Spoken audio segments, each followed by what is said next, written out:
البنك السوس وحلاوتها وطعمتها وخفيتها اللي بقت إدمان للكبار قبل الصغيرين. ما تيجوا نشوف عملناها ازاي. بسم الله الرحمن الرحيم، والصلاة والسلام على أفضل النبيين سيدنا محمد عليه أفضل الصلاة والسلام. حبيبي، وزي ما شفنا في أول الفيديو كده المكرونة البنك صوص عشان تطلع بالطريقة دي والجمال ده لازم يكون عندنا المكونات دي. أنا عندي فلفل ألوان، ولو ما فيش ألوان عادي أخضر، ما توقفيش نفسك. عندي بصل جوليان متقطع كده جوانح، وعندي ربع فرخة اللي هو نص الصدر متقطع التقطيعة اللي انتي حباها على حسب رغبتك، وعندي معلقتين صلصة، وعندي كوباية كريمة، وعندي كوباية لبن، وعندي حبة زيت في كوباية صغيرة، وعندي معلقتين زبدة، وعندي الصلصة اللي انتوا شايفينها معلقتين، وعندي التوابل معلقة ملح، والملح على حسب طبعا الرغبة، وعندي معلقة كبيرة جنزبيل، ونص معلقة فلفل أسمر، وعندي نص معلقة بابريكا، وعندي معلقة كبيرة كاري.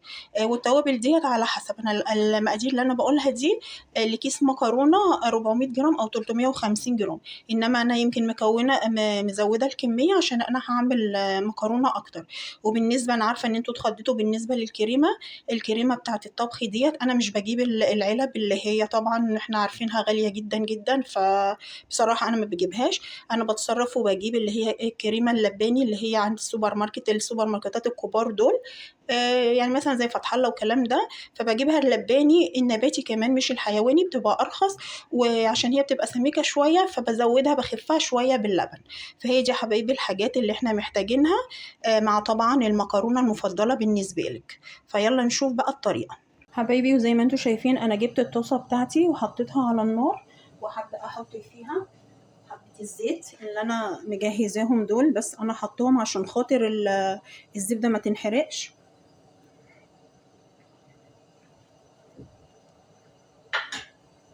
هبدأ أحط الزبدة. أنا قلت اللي أنا مكترة المقادير شوية بتاعتي عشان أنا عاملة مكرونة أكتر، بس هي المقادير اللي أنا قلتها تكفي من 350 ل 400، الكيس اللي هو الصغير ده. تمام.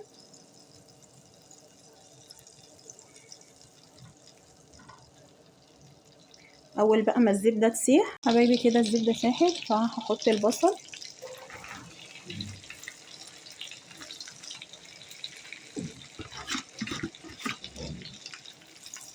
وهفضل اقلب فيه لغايه ما يدبل. انا مش عايزاه لونه يغير خالص، انا عايزه مجرد البصل يدبل بس. هنفضل نقلب فيه لغايه ما يدبل حبيبي. زي ما انتوا شايفين كده البصل بدأ يدبل، انا هحط عليه الفراخ.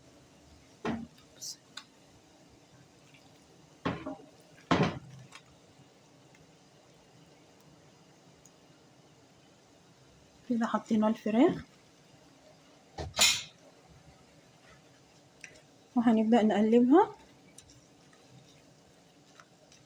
ونجيب التوابل بتاعتنا كلها ونحطها عليها،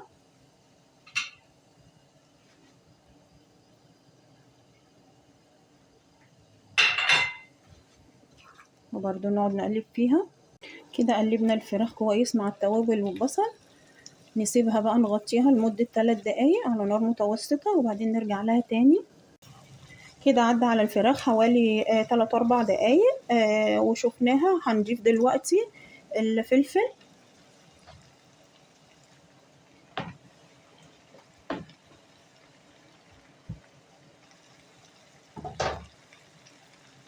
وبرضو هنقلبه تقليبة كويسة مع الباقي، وهنسيبه برضو حوالي 3-4 دقايق برضو نغطيه ونسيبه. انا نسيت اقول لكم ان الاكله دي ممكن يتحط فيها مشروم، بس بصراحه عشان المشروم غالي انا ما رضيتش اجيبه. قلت يعني ايه، هي كده برضو عناصرها الغذائيه مكتمله وكويسه.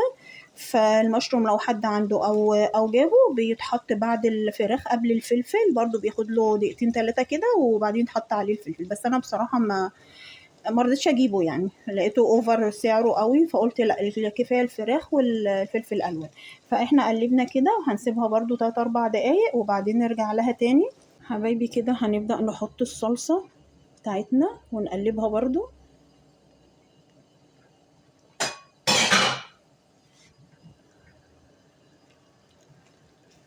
وزي ما انتوا شايفين العين التانية عليها المكرونة بتتسلق، لان المكرونة دي المستحب ان هي تتاكل وهي لسه طازة، يعني الصوص طازة كده والمكرونة سخنة. علشان خاطر الصوص بتاعها ما يبقاش سميك بقى من الركنة. كده احنا حطينا الصلصة وخدناها تقليبة. هنبدأ كده نحط كوباية اللبن، وانا حاطه كوبايه لبن كبيره يعني عن المعيار، عشان انا عامله يعني حوالي مقدار ونص من المكرونه. كده حطينا اللبن،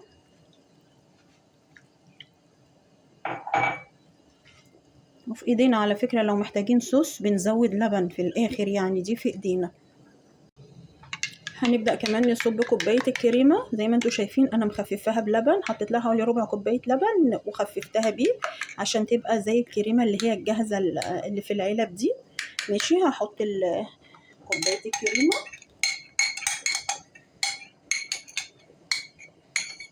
على فكرة أنا دقت الصوص لقيته محتاج ملح، فحطيت له رشة ملح صغيرة، فالملح دوت على حسب الرغبة. هنقلب الكريمة. على فكرة والله الصوص في الحقيقة لونه غير اللي طالع في الكاميرا خالص، والله لونه جميل جدا. يعني أنا الكاميرا بتاعتي عشان كاميرا الموبايل مش أحسن جودة وأحسن حاجة، فمش بتطلع الحاجة والله بنفس لونها يعني ونفس جمالها كده، بس هي اللي هيجربها والله هيعرف الفرق. فبعد ما حطينا الكريمة واللبن هنسيبها تغلي غلوة واحدة بس، وبعد كده نطفي عليها. الصوص زي ما انتوا شايفين بدأ يغلي اهوت، والمكرونة خلاص قربت تتسلق. انا عايزة اقول لكم ان ولادي بيعشقوا المكرونة دي بالطريقة ديت، بيفضلوا ياكلوا منها لغاية ما بطنهم توجعها والله العظيم. فلو جربتوها هتعرفوا. فكده خلاص هي غليت، فانا هطفي عليها. حبايب قلبي كده المكرونة اتسلقت، وهنبدأ نحطها في قلب الصوص.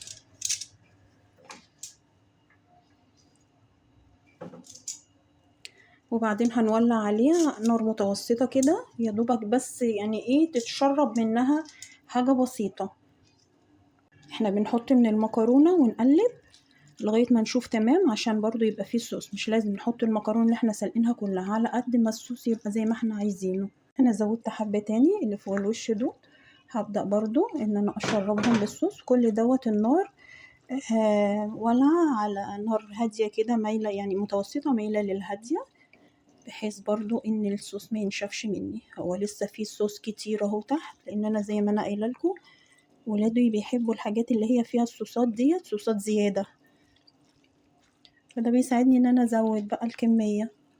المكرونه دي بالذات عمرها ما بيفضل منها حاجه بصراحه.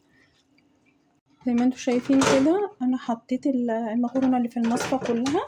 انا قايله لكم ان انا عامله حوالي يعني كيس ونص من اللي هو 400 جرام، او بما يقرب كيسين، يعني قريب من خالص من الكيسين اللي هم 350 جرام. ده لان هم يعني انا عارفه ان هو بيحبوها قوي يعني، فلو عملت لهم 2 كيلو انا عارفه ما شاء الله ما شاء الله هياكلوها يعني من حلاوتها. وطعمتها خفيفه جدا على فكره، وما فيهاش تسبيكه صلصه ولا فيها حاجه، ولا فيها خضار مستوي قوي، ولا البصل متحمر او كده. لا، كل الخضار اللي احنا حطيناه ده بيعتبر بس يعني احنا بس بنشممه النار بس، ما عدا البصل طبعا هو اللي بنخليه يدبل. فتحسي كل الخضار اللي انت بتاكليه ليه قرمشه كده جميله، يعني ما مش مستوي. فده بيديها طبعا طعم يعني جميل جدا وفايده طبعا. الخضار اللي احنا حاطينه ده كله مع الفراخ، واللي عايز يجيب مشروم يحطه تمام يحطه، بس يحطه بعد بقى ايه الفراخ قبل الفلفل، بياخد شويحتين كده وبعدين يحط الفلفل عليه. والاكله كده جاهزه، ما خدتش حوالي 10-12 دقيقه وخلصت. يعني ما بتاخدش وقت خالص. مسافة كل حاجة مثلا تاخد دقيقتين 3، تقلبيها تسيبيها شوية دقيقتين 3 وتحطي اللي بعديها وهكذا. والمكرونة في وقتها بتكون بتتسلق، فبتشيل المكرونة بيكون الصوص خلص، بتشيل المكرونة عليها وتقلبيها بس كده تتشرب من الصوص دقيقتين كده ولا حاجة. بعد كده بقى بتبدأي تغرفي، وكده هي جاهزة للتقديم.